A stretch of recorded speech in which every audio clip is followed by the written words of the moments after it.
volume transaksi kripto di Indonesia itu melebihi 650 triliun, Pak.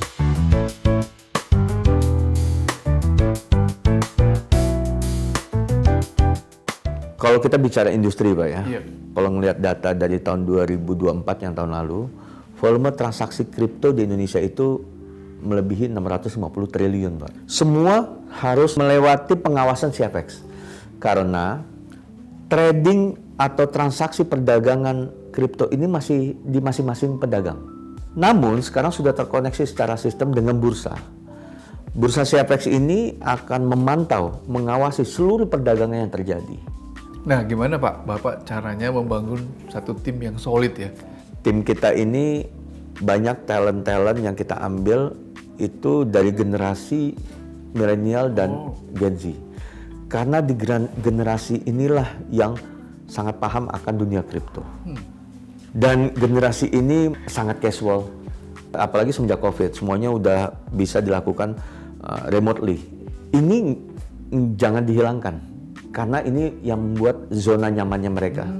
Sehingga walaupun kita bursa, memang kepanjangan tangan dari regulator. Itu situasi kerja di sini saya membuat casual mungkin. Karena untuk internal kita nggak ada masalah. Mau pakai kaos, mau pakai sneakers, no problem Pak. Yang penting kenyamanan mereka bekerja itu bisa tercapai. Namun saya bikin locker banyak sekali Pak untuk mereka. Mereka harus taruh baju yang rapihnya lah. Ketika nanti diperlukan misalkan berhadapan dengan tamu atau bertemu dengan regulator, itu harus memakai pakaian yang proper. Suasana yang casual ini Pak, apakah mempengaruhi produktivitas mereka Pak? Kalau yang saya lihat dengan generasi yang muda sekarang, itu malah memboosting produktivitas. Mereka lebih rileks, mereka lebih nyaman, kerjanya lebih maksimal. Kalau tantangannya gimana Pak? Dengan anak-anak atau tim yang masih muda dan istilahnya beda generasi ya? Beda generasi. Itu tantangannya. Itu tantangannya? Karena beda generasi. Jadi kan nggak semuanya mereka. Dan yang karena ini bursa, pengetahuan tentang menjalankan bursa itu banyak dipunyai oleh yang generasi tadi, baby boomers dan Gen X. Teknis, ya pasti ada tantangan. Namun, kalau teknis kan biasanya ada ilmunya untuk obatnya nih. Tapi kalau yang non teknis, biasanya obatnya mesti cari sendiri nih. Tergantung dari penglihatan kita, pemahaman kita, tergantung dari analisa kita. Karena bisa beda-beda nih obatnya. Kadang-kadang kita trial and error. Kita coba, ternyata nggak berhasil, baru kita rubah lagi segala macam. Non teknis ini yang paling banyak tantangannya. Yang paling penting itu mesti banyak juga berinteraksi hal yang non kerjaan. Akhirnya satu sama lain tuh lebih mengenalnya tuh lebih dalam. Akhirnya saling mengerti, lu sukanya makannya apa segala macam. Itu biasanya lebih dekat.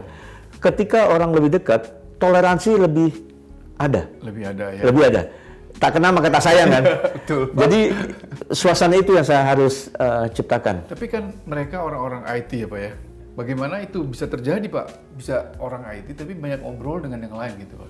Makanya makan saya apalagi yang di war room situ Pak, yang tempat itu strict nggak boleh makan, bawa kopi apa segala macam di situ. Sehingga memaksakan mereka untuk bergabung. Keluar. Oh, gitu. Nah, kadang-kadang nggak bisa kita hanya top down aja. Kadang-kadang kita perlu ngobrol sama mereka dan tanya sebetulnya mereka maunya apa, kenyamanan mereka apa. Kita serap dulu, Pak. Baru abis itu kita temukan lah formulanya. Jangan kita terapkan formula tanpa tahu. Cek ombak dulu. Oh gitu ya Pak ya. Cek ombak dulu. Cek ombak dulu, mesti. Value apa yang sebenarnya di CFX ini Bapak terapkan? Saya selalu tekankan kepada teman-teman di CFX semuanya. CFX ini terbentuk untuk melayani. Itu yang paling penting dulu. Jadi jangan sampai punya mental, wah gue kan yang pengawas. Semuanya lu mesti datang ke gue, kita tunggu aja. Nah itu yang nggak boleh tuh. Kita mendapatkan income itu dari transaksi yang terjadi, di mana transaksi ini terjadi di para pedagang, di mana pedagang itu adalah anggota kita, sehingga kita harus melayani pedagang yang merupakan anggota kita. Timbal balik, jadi kita mesti inisiatif, mesti jemput bola. Iya. Kita ini service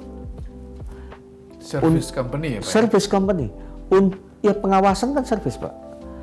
Kita harus melihat kepuasan dari anggota, yaitu pedagang, juga nasabahnya. Ketika nasabah juga ada pengaduan apa tentang pedagangnya, kita juga mesti buka pintu, mesti buka channel. Kita sudah ada channelnya untuk pengaduan segala macam. Jadi melayani, itu yang selalu saya tekankan. The number one Pak ya? Number one. Kita punya amanat dari negara juga untuk menjaga keamanan dan kenyamanan industri kripto di Indonesia nih, terutama masyarakat. Terakhir Pak, kalau Bapak kan udah banyak memimpin dari industri ke industri dan sekarang di CFX, apa Pak rahasia, ini rahasia kan? Atau kiat bagi seorang pemimpin ini apa Pak yang Bapak lakukan? Ini mungkin sudah banyaklah terdengar klise lah di tulisan-tulisan lead by example, jangan hanya memerintah. Tapi itu betul, Pak. Sangat betul. Sangat betul. Saya ngalami sendiri. Jadi kadang-kadang ya kita kalau nyuruh, ibaratnya nyuruh anak buah nyemplung, jangan kita yang nggak nyemplung. Kita mesti nyemplung duluan lah. Kasih tahu bahwa ini air. Kita nggak bisa, airnya dangkal, arusnya nggak kencang, tapi kitanya nggak nyemplung. Ya pasti ragu-ragu Pak. Akhirnya pasukan ragu-ragu, nggak totalitas, nggak ada trust.